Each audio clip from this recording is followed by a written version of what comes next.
কি ভাবছেন হাতে থালা ভর্তি মিষ্টি নিয়ে অপেক্ষা করছি? না না না, একেবারে ভুল ভাবছেন।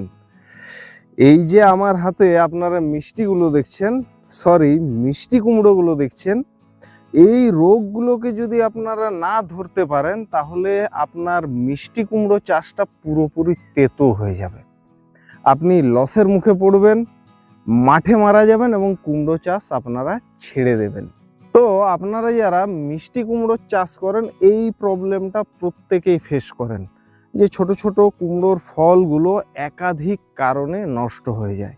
তো এই ফলগুলো কি কারণে ছোট ছোট অবস্থায় নষ্ট হয়ে যায় সেটাই হচ্ছে আজকের ভিডিওর মূল আলোচ্য বিষয়। আজ দীর্ঘদিন যাবৎ আমি সেরকমভাবে চ্যানেলে কোনো ভিডিও আপলোড করতে পারিনি, আপনাদের প্রশ্নের উত্তর দিতে পারেনি, মানে বলতে গেলে আপনাদের সাথে সেভাবে যোগাযোগটাই করে উঠতে পারেনি। তার কারণ হচ্ছে এই এসআইআর ডিউটিতে প্রচণ্ড চাপে ছিলাম এবং এসআইআর ডিউটিটা এখনও রানিং রয়েছে সেই কারণে। কিন্তু আমি জানি আপনাদের ভালোবাসা যেরকম অটুট ছিল আজকেও সেই রকমই অটুট রয়েছে এবং আমি যেটুকু পথ এই ইউটিউব জগতে পাড়ি দিতে পেরেছি সেটা সম্পূর্ণ আপনাদের ভালোবাসার জন্য এবং আপনাদের ভালোবাসার কাছে আমি চিরকাল ঋণী থাকব। আরেকটা অনুরোধ করব, যারা এখনও আমার এই চ্যানেলটিকে সাবস্ক্রাইব করেননি চ্যানেলটিকে সাবস্ক্রাইব করবেন, ভিডিওগুলো দেখবেন এবং ভিডিওগুলো প্রচুর সংখ্যক মানুষের মধ্যে ছড়িয়ে দেবেন। প্রথমেই এই যে ছোট ছোট কুমড়োর ফল নষ্ট হওয়ার একটা লক্ষণ দেখাচ্ছি এবং এই লক্ষণ আপনারা বেশিরভাগ ক্ষেত্রেই দেখতে পাবেন। ঠিক আছে, এই লক্ষণটা আর কিছুই না, ফলটা দেখবেন বাইরে থেকে দেখতে একেবারে ঠিকঠাক থাকবে প্রথম অবস্থায়, কিন্তু যদি আপনারা ভালো করে লক্ষ্য করেন, এই দেখুন আমি কালো দাগ দিয়ে রেখেছি, এই কালো দাগের ভিতরে দেখুন একটা মনে হচ্ছে কেউ যেন কাঁটা ফুটিয়ে দিয়েছে বা হুল ফুটিয়ে দিয়েছে এবং সেখান থেকে কষ বা আঠা বেরিয়েছে। এই দেখুন প্রত্যেকটা গোল দাগের ভিতরে আমি দেখাচ্ছি, এই দেখুন একটা হুল ফোটানো বা কাঁটা ফোটানো অংশ আপনারা দেখতে পাবেন। এটা তো দেখুন, ভালো করে দেখুন।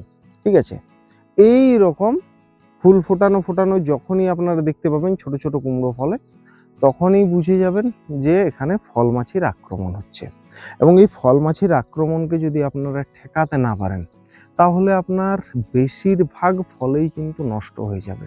80 থেকে 90%, 80 থেকে 90% ফল কিন্তু নষ্ট হয়ে যাবে, কারণ এই মিষ্টি কুমড়ো চাষে ফল মাছির ব্যাপক আক্রমণ লক্ষ্য করা যায়। তাহলে এই ফল মাছিকে কন্ট্রোল করার জন্য আপনাকে 8-10 দিন ছাড়াই কিন্তু কীটনাশক ঘুরিয়ে ফিরিয়ে স্প্রে করে যেতেই হবে। আর জমিকে কিন্তু ভালোভাবে পর্যবেক্ষণে রাখতে হবে, লক্ষ্য রাখতে হবে। ঠিক আছে, যে ফল মাছি দেখা যাচ্ছে কিনা বা ফল মাছিতে ক্ষতি করছে কিনা এই ব্যাপারগুলোতে কিন্তু সতর্ক থাকতে হবে। তাহলে ফল মাছির জন্য ভারতবর্ষ এবং বাংলাদেশের জন্য একটাই কীটনাশক, এটা আপনারা বায়ারের সোলোমন প্রতি 15 লিটার জলে 25 ml হারে মিশিয়ে আপনারা স্প্রে করবেন, খুব সুন্দর রেজাল্ট পাওয়া যাবে। এবং এছাড়াও একবার হয়তো আপনারা সোলোমন ব্যবহার করলেন, আরেকবার আপনারা যে কীটনাশকটা ব্যবহার করবেন এটাও ভারতবর্ষ এবং বাংলাদেশে পাওয়া যায়। ভারতবর্ষে ব্যবহার করবেন সিমোডিস সিনজেন্টার, এটা আপনারা প্রতি 15 লিটার জলে 20 ml হারে ব্যবহার করবেন, খুব সুন্দর রেজাল্ট পাওয়া যাবে।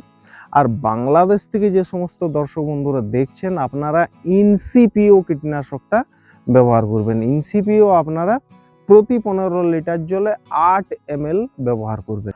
তো এই যে ফল মাছির জন্য আপনারা কীটনাশক ব্যবহার করবেন, এটা ব্যবহার করলেই কি লেঠা মিটে গেল? একেবারেই না। যখন আপনি ফল মাছির কীটনাশকগুলো ব্যবহার করবেন জমিতে, তখন কিন্তু এগুলো মৌমাছিকেও মেরে দেবে এবং মৌমাছি মারা গেলে আপনার কুমড়োর জমিতে কিন্তু পরাগ মিলনটা ঠিকঠাকভাবে হবে না।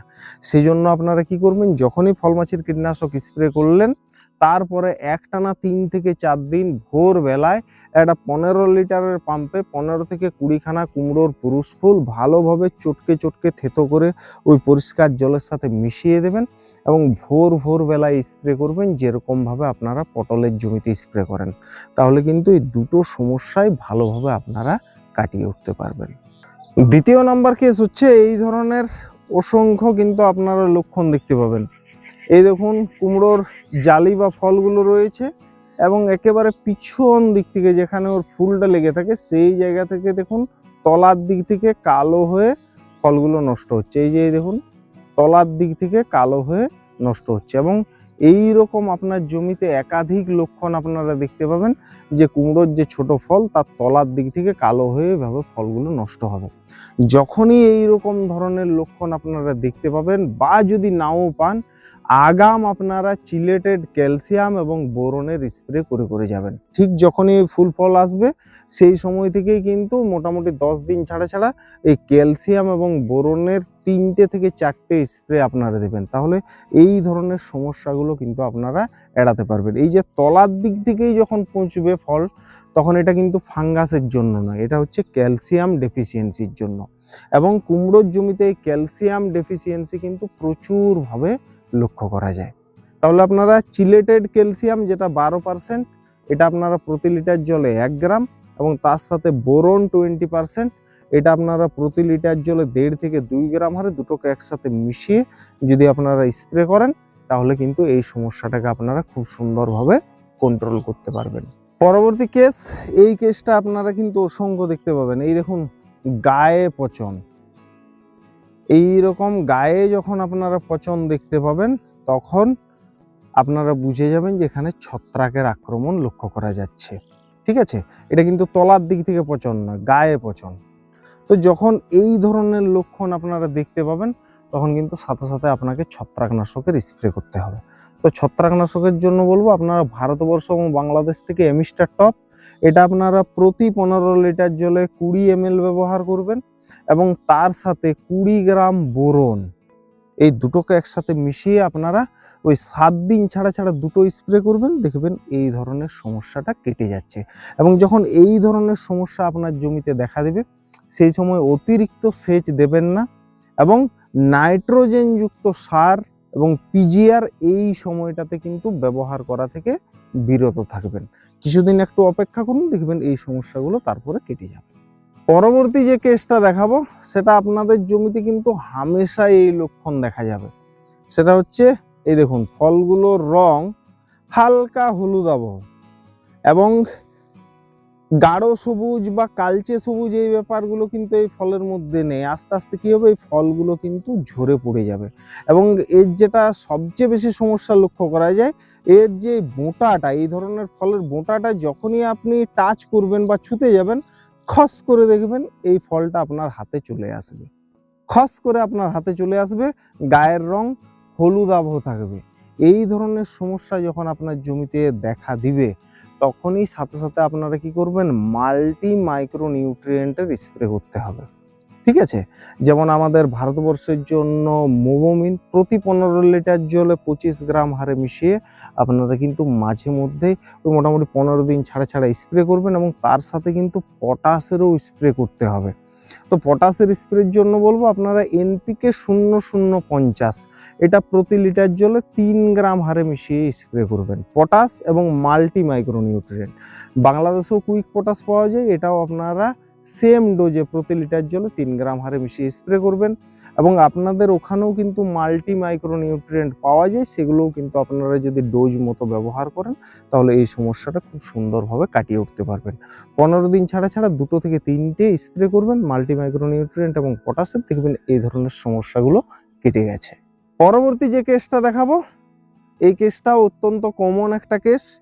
এই যে চামড়া দেখছেন, ফল ঠিকঠাক আছে কিন্তু চামড়াটা কিরকম জড়ো জড়ো হয়ে যাচ্ছে, কুঁচকে যাচ্ছে চামড়াগুলো, এবং পরে এই ফলটাই হলুদ হয়ে শুকিয়ে যাবে। কিন্তু এর বোঁটাটাকে যদি আপনি ছাড়াতে যান, খুব সহজে কিন্তু ছাড়বে না, টান দিতে হবে, খুব জোরে টান দিতে হবে, তবেই কিন্তু ছাড়বে। এই ধরনের যদি লক্ষণ আপনারা জমিতে দেখতে পান, বুঝে যাবেন জলের ঘাটতি রয়েছে, আপনাকে সঠিক সময়ে সেচটা দিতে হবে, তাহলে এই ধরনের সমস্যাগুলোকে আপনারা আটকাতে পারবেন। গ্রীষ্মে এই ধরনের সমস্যা বেশি লক্ষ্য করা যাবে।